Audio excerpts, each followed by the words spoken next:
Isaac Sarason is a skilled hacker, formerly employed by British Telecom-Sprint. When his health failed, Isaac did the only thing he could think of. He ran. A burqa-wearing doctor known as Fatima took pity on Isaac and helped him make his way to the mysterious Star X line. At the end of all hope, they found the Star X line and the slim promise that the enigmatic beings behind the Star X could save Isaac from the implants which destroyed his life. What do you do when those who saved you have recorded everything you are?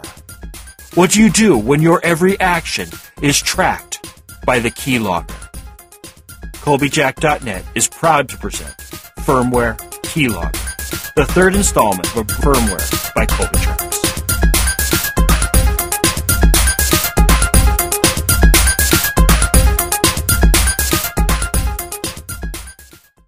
Episode 48. My dissertation and its accompanying defense were much worse. The only thing which saved me from failure was that I knew my subject matter very well, even though I found it hard to express what I knew in the approved language of academia. I knew I could work my way through the vast library of papers stored in the IBA laboratory servers, but I would never understand them at the instinctual level necessary to use the information contained within these masterpieces in anything more than a ham-handed manner. I gave a figurative sigh and checked back on the progress of the digital genome mapping. It had only been about a half hour, and it was already 30% done. That couldn't be right. According to my estimations, we should have been at a point in the process where only 1 in 10 of the processors would be in use. To my surprise, the processor stack was running between 98 and 100% utilization. There was no way that could be happening. There were too many bottlenecks in the code. Too many parts of the process depended on a double handful of procedures completing in the correct order for this level of utilization. I was preparing to shut down the process and start again when I received an invite to a shared environment. I checked the address of the invite and saw it came from the same subnetwork as the one my CS54L ran on. Could the sysop have discovered me? If so, why invite me to join her in a private environment? There was no way to know whether my analysis was running properly, though I couldn't help thinking there might be more than coincidence to the timing of the invite to the virtual environment. I hesitated, debating whether I should restart the process or not, when I received a second invite to join an anonymous shared environment. I decided nothing would be lost by answering the call, and let my scan continue on unmolested. I accepted the invite and entered the environment. I was on a city street. Crowds milled past me as I turned and lifted my eyes from the press of humanity to the endless sea of electronic images dancing across the face of the buildings and beyond to a black sky pierced by the waving fingers of spotlights. I heard the babble of voices, recognized the mix of voices as Nipponese, and knew from the mixed kanji, hiragana, katakana, Igrish, and English characters that the street being presented to me was somewhere in Nippon. From the signal lag to my server, the environment I was in was about 7 miles from the University of Edo. I stopped and thought about that. I had answered a request to enter a virtual environment from an unknown individual on the University of Edo network. When I entered the environment, I found myself in a virtual environment hosted on a server 7 miles from the university. Why had they hosted the environment off campus? The next set of questions was just as impossible to understand. Why was someone spending so much processing power generating a virtual environment with so many elements? An initial estimation of the local population was well in excess of 30,000 moving bodies in view. The detail in the environment was incredible. Whoever had programmed the space had included quasi-random traffic patterns for pedestrians, automobiles, trucks, pedicabs, auto rickshaws, and even motorcycles. Every form of urban transportation ever developed moved past me as I stood on an island with a zebra crossing before me. The level of detail was beyond measure. I watched as a squad of motorcycles roared into the intersection before me. 3 stopped and blocked the traffic to the left. 3 blocked the traffic to the right. They moved with military precision. Their white long coats draped to their knees, embroidery ran down their sides, arms, and backs like a moving novel frozen in place. Beneath their long coats they wore matching jumpsuits. From what I could see of them, they too were covered in intricate embroidery. I became aware of the horns and the sirens. All around me, the blocked-off cross-traffic blared their horns. Angry cabbies threatened the biker roadblocks, while long-coated bikers stared them down with the aid of staff-length pipes. One cabbie came too close to the blockers. A pipe jabbed forth like a lance, and there was an impossibly loud bass roar. The cab's window screen became a web of broken glass. The pipe jumped back. 3 feet of its length appeared behind its owner. Whatever was in that pipe, it had a kick. Horns kicked up their volume as a deep bass rumble echoed between the buildings. The noise built in volume, and I thought I could hear a rhythm to the wall of monstrous roars. Rrr, neat, neat, rrr, neat, neat, neat, neat, came the wall of noise. It drowned out everything. The beeps of the crosswalk disappeared. The honks of the horns disappeared. The clashing of bikes and cabbies disappeared. Everything became buried beneath a wall of rrr, neat, neat, rrr, neat, neat, neat, rrr, neat. I heard a cackle in my ears as the simulation became incapable of relaying the noise levels. Every rrr crunched out into a garble of noise until it ended. In the gaps between the rrrs and the needs, I heard a rising song of sirens. When the cacophony couldn't get any louder, that was when the motorcycles appeared. A wall of bikes ridden by singles and pairs of women and men in white long coats flapping behind them roared past. I saw a pair of traffic cops run toward the formation of bikers. In their hands they carried long crowd control staves. What they were attempting to do, facing a stampede of bikes with only staves in their hands, was beyond me. The lead officer flipped her grip into a spear-throwing posture and threw her staff into the herd of roaring, revving, and reverberating bikers. The staff flew into the herd and became lost in the wave of bikes. The second traffic officer had better luck. Her spear nailed the rear wheel of a bike with a long-coated gang girl and her dragon-hatted boyfriend passenger. She barely kept control of her wounded steed. The dragon-hatted boyfriend wasn't so lucky. He was thrown clear of the bike and into the path of the herd behind him. I wanted to look away, but I couldn't. Such was the detail of the pain shown on his features that I felt that whoever had created this environment was a sadist at heart. Moments before a following bike hit him, it swung aside. In a feat of flocking programming I had a hard time following, the waves of bikes split around the wounded bike and the fallen bike decoration. Most continued along in the same way buffalo in Western justice avoided rocks and other immovable objects when you stampeded them, while others did something quite unpredictable. Several stopped around the wounded bike and dismounted. There was a hurried discussion and much pointing at the rear wheel. A garishly painted van with an overly complex cowcatcher rolled to a stop behind the bike. Before it had even come to a stop, the van's cowcatcher folded down, becoming a shelf nearly a man's height deep. I saw the anger flash across the biker's girl's face as she helped maneuver the wounded bike onto the cowcatcher.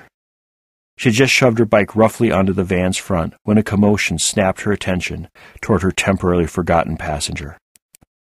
Her sissy bar decoration had flown about 20 feet before scraping his way across the asphalt. He had been attempting to pull himself up when the 2 staff-throwing officers caught up with him. Ebony batons flashed in the light of a million screens advertising dog food, beer, the latest Canada Adelstein crime drama, and a million other things I couldn't recognize. The batons fell like rain upon the back of the dragon-helmeted man. The biker girl, her bike safely on the front of the garish van, threw herself at the white-gloved officers beating on her man. I saw the flash of a carbon fiber baton as she drew it from beneath her white flapping greatcoat and snapped it to full extension. She ran through a wall of bikes and their colorful and varied riders and passengers, narrowly missing death by inches on all sides. The police were so focused on their beating of the fallen passenger, they failed to notice the approach of the ganger girl. With a kia audible above the din of the roaring motorcycles, the ganger fell upon the police officers. With a swish and a crack, she hit the first officer hard enough to strike the officer's helmet clean off. The features of the officer were visible for a second before disappearing from view behind the form of the remaining officer. The officer's head had whipped in an unnatural way, and I wondered if she were still alive, though I doubted she would live long if she had survived. A police response van forced its way down a sidewalk and disgorged its cargo of white-gloved and helmeted officers as the gang girl fell upon the second officer. The second officer had barely a second to react before the baton-wielding gang girl was upon her. The fighting was bloody and over faster than I expected. With a flash and a motion I had not anticipated, the ganger girl swung her extended baton across the torso of the officer. The motion wasn't proper for baton. It was a stroke more closely associated with a belly cut with a katana than for a strike with a baton. With a scream, the officer dropped her ebony baton and grasped at her belly. A bike roared to a stop behind the gang girl, and she shoved her wounded prize onto the back of the bike. The newly arrived officers drew riot batons and rushed toward their fallen comrades. There was blood in their eyes as they ran forward. They were so intent on the gang girl who'd assaulted their comrades that the squad failed to notice the approach of the bike gang's rear guard. Wielding pipes like maces, the youngest of the gang girls fell upon the officers like steep cavalry out of legend. The line of bikers didn't even slow as they ran down the disorganized reinforcements. With pipes, chains, and batons, they each took their swing at the officers as they roared past. One swing per customer, and then they were gone. I turned my attention back toward the dismounted ganger girl, who had dropped two officers as easily as low-level monsters before a max-leveled and geared player in an immersive. The police hadn't stood a chance. I saw her snap a salute toward the retreating and abused officers as they fell back toward their van. She then reached out a hand and somehow mounted the last bike in the gang as it slowed nearly imperceptibly. She was half a block away, rolling under an elevated train line before she was securely seated. Traffic, held back as if by a moving dam, reasserted its natural order, and the LED and screen-lit street resumed its normal flow. Around the fallen police officers, a black pool expanded around them. An ambulance roared out of the newly flowing traffic and dropped its cargo of paramedics and esoteric equipment on the pavement beside them. The city flowing around me seemed to view the spectacle of the bike gang and the police as nothing more than a mild distraction from whatever tasks they had to accomplish. And I still had no idea why I was in this environment. What I was supposed to learn from watching a crazed swordmaster slaughter police officers was beyond me. What could be gained from making such a complex environment just to show me violence I could see on any 24-hour news channel? Why would someone simulate a city street with a level of detail so high just to show the apathy of their fellow man? Unless it wasn't the street which was simulated, but myself. I kicked at something which drug against my foot and realized I had been placed within a strange avatar. I turned and spotted my reflection in the plate glass of a bar. It took me quite a while to determine it was actually me, as I didn't look anything like how I remembered looking. I was dressed in saffron yellow robes, which were tucked into tabby stockings and lay over what I took to be a white kimono. Upon my head was a wide-brimmed kasa, making me appear to be a monk pulled directly from the ancient Nipponese samurai epics. On my feet were a pair of elevated sandals known as geta, though how I knew, I wasn't quite sure. As far as the shape of my avatar, it was remarkably close to what I had been used to in a previous life. My build was close to what I remembered being when I was Isaac, with a touch less fat, and an androgynous face, which could be either that of a young boy or woman, peeking out from beneath the casa. It took me only a few seconds to realize I wasn't alone in this strange environment, for behind me, in the reflection on the plate glass, stood a monk, who appeared to be waving at me. I turned around and beheld the mirror image of my avatar.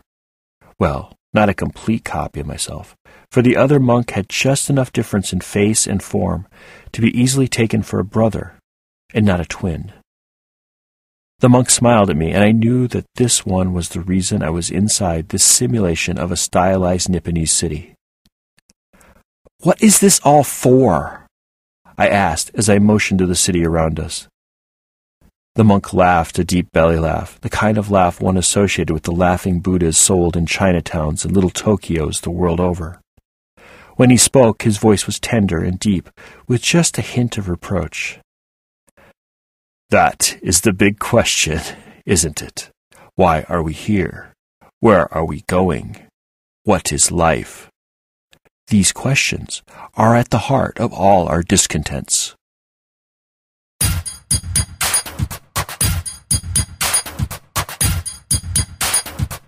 Firmware Keylogger begins where Firmware Proxy ends, which in turn followed on the heels of Firmware Hijacked.